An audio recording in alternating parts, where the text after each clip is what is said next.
Nagwagi ang PNP Lady Patrollers bilang kampyon sa UNTV Volleyball League Season 3 matapos ang isang matinding tagisan kontra BFP Lady Firefighters sa Game 3 Finals na ginanap ngayong linggo, Hunyo 29 ngayong taon sa PhilOil Eco Oil Center, San Juan City. Sa harap ng libo-libong taga-suporta, ipinamalas ng PNP Lady Patrollers ang disiplina, determinasyon at galing sa court na naging susi sa kanilang panalo sa winner-take-all championship match.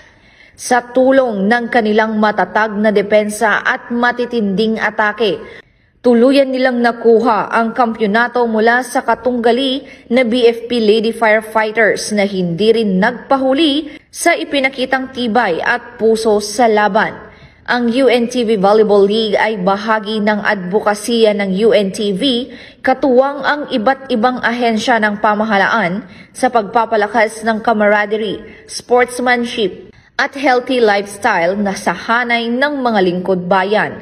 Tampok sa Season 3 ang mga kupunan mula sa mga ahensya gaya ng PNP, BFP, AFP, DFA, PhilHealth, COMELEC at iba pa na layuning isulong ang pagkakaisa sa pamamagitan ng sports.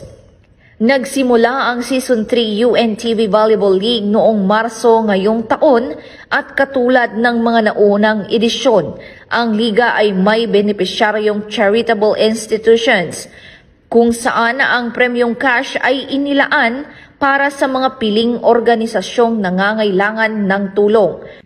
Para sa mga hindi nakapanood ng live, maaaring balikan ang laban sa UNTV Sports at UNTV News, Facebook at YouTube channels.